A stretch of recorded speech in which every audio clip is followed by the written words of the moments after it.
Serial چال باز کی اگلی قسط کے بارے میں، جس میں آپ دیکھیں گے جب عائزہ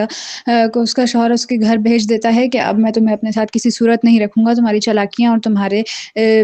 چال بازیاں سب کچھ سب کے سامنے آ چکی ہیں، اور وہیں پر عنایہ بھی ہوتی ہے اور اسے کہہ رہی ہوتی ہے کہ تمہیں سمجھ میں آ گیا نا، اور بہت اچھا ہوا جو سب کے سامنے تمہاری سچائی آ گئی، اب تمہیں پتہ چلے گا۔ اور وہ اسے کہہ رہی ہوتی ہے کہ بہت اچھا ہوا، میں بہت خوش ہوئی کہ تمہارے ساتھ اب ایسا ہوا، اور مزہ آئے گا جب تمہارے ساتھ مزید برا ہوگا۔ اس کے بعد آپ دیکھیں گے کہ ایشل عنایہ کو کال کرتی ہے اور عنایہ کہتی ہے ایشل بھابی کیسی ہیں آپ؟ وہ اسے جواب دیتی ہے میں ٹھیک ہوں لیکن میں غلط تھی۔ تو پوچھتی ہے کیسے؟ تو وہ کہتی ہے ایشل کہ مجھے لگا تم میرا بھی فون نہیں اٹھاؤ گی۔ عنایہ کہتی ہے کہ نہیں ایسا کیسے ہو سکتا ہے بھابی، میں آپ کا فون کیسے نہ اٹھاؤں؟ تو اس پر وہ جواب دیتی ہے کہ تم کیسی ہو، پوچھتی ہے اس سے کیسی ہو، اور اس سے حال چال پوچھتی ہے سب، اور پھر اسے سمجھانے لگ جاتی ہے کہ دیکھو ایشل تم اب واپس آ جاؤ، اب اپنے بچے کو لے کر تم اس گھر میں واپس آ جاؤ، تمہارا شوہر روحان تم سے بہت سخت محبت کرتا ہے، اور وہ خبر دیتی ہے کہ شایان کی بھی پلین کریش میں ڈیتھ ہو گئی ہے۔ اس پر عنایہ ایک دم چونک اٹھتی ہے کہ کیا یہ کیا بات ہو گئی، شایان کی ڈیتھ کیسے ہو گئی؟ تو وہ جواب دیتی ہے کہ بس برا کرنے والوں کے ساتھ ہمیشہ برا ہی ہوتا ہے۔ عنایہ کہتی ہے کہ لیکن میرے ساتھ برا کیوں ہوا؟ میں نے تو کسی کا برا نہیں چاہا، میں نے تو محبت کی تھی اور وہ بھی سچی محبت۔ ہاں بس انسان غلط نکلا، اس میں میرا تو کوئی قصور نہیں ہے۔ تو اس پر ایشل اسے سمجھا رہی ہوتی ہے ہاں کوئی بات نہیں، غلط انسان نکلا ہے، دیکھو اگر عائزہ بھابی نے تمہاری شادی شایان سے نہیں ہونے دی اور روحان کے ساتھ زبردستی تمہاری شادی کرا دی، اس میں بے شک عائزہ بھابی نے اپنا فائدہ دیکھا، لیکن اس چیز کے اندر تمہاری بہت بھلائی تھی۔ روحان تم سے بہت سخت محبت کرتا ہے اور اب تمہیں چاہیے کہ تم اس کے ساتھ گھر آ جاؤ، ورنہ کل کو جب تمہاری اولاد تم سے سوال پوچھے گی کہ ان کا باپ کہاں ہے تو تم ان کو کیا جواب دو گی؟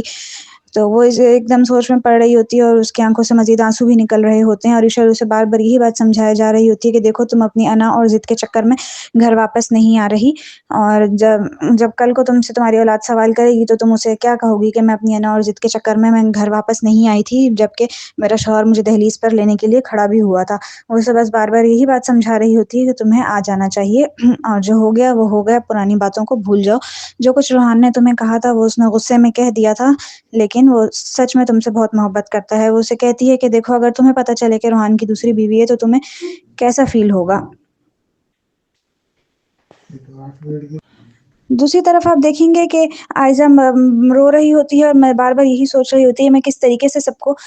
اپنے پیچھے لگاؤں اور کس طریقے سے سب میرے حق میں ہو جائیں۔ ابھی بھی عائزہ اپنی چال بازیوں سے باز نہیں آ رہی ہوتی اور وہ بار بار یہی سوچ رہی ہوتی ہے اور کہتی ہے بس اسد مجھے جیسے ہی طلاق نامہ گھر بھیج دے گا تو اس کے بعد میں اپنی مظلومیت کا ڈرامہ کروں گی اور میں مظلوم بن کر سب کو اپنے حق میں لے لوں گی۔ پھر وہ سوچتی ہے کہ ایسا کون انسان ہے جو میری مظلومیت سن کر ایک دم پگھل جائے اور وہ میری فیور میں باتیں کرنا شروع کر دے، اور اچانک سے اس کے دل میں خیال آتا ہے ماں، ایک ماں ہی ہو سکتی ہے جو اپنی اولاد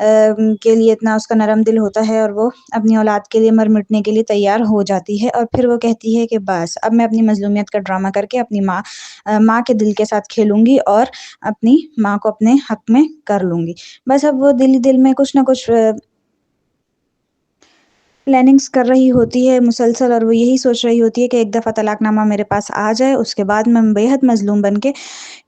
کچھ نہ کچھ ایسا ضرور کروں گی کہ سب کو اپنی طرف کر لوں۔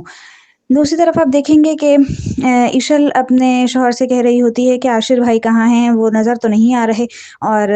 وہ جواب دیتا ہے کہ ہاں واقعی وہ نظر نہیں آ رہے، وہ صبح سے کہیں غائب ہیں اور وہ بہت زیادہ پریشان ہو چکے ہیں۔ وہ مزید کہتا ہے مجھے آج سمجھ میں آئی کہ وہ اتنا زیادہ پریشان کیوں رہتے تھے، میں سمجھ گیا ہوں کہ آخر کیا بات تھی، وہ اتنا زیادہ بتاتے بھی نہیں تھے اور ہر وقت پریشان ہی پریشان رہا کرتے تھے۔ اس کے بعد آپ دیکھیں گے کہ ایشل اپنی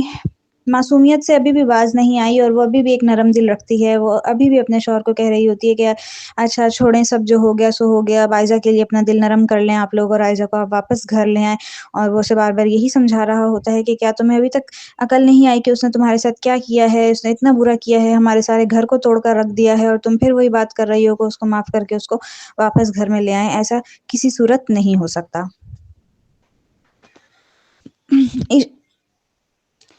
اس کے بعد ہو سکتا ہے کہ عائزہ ہاسپٹل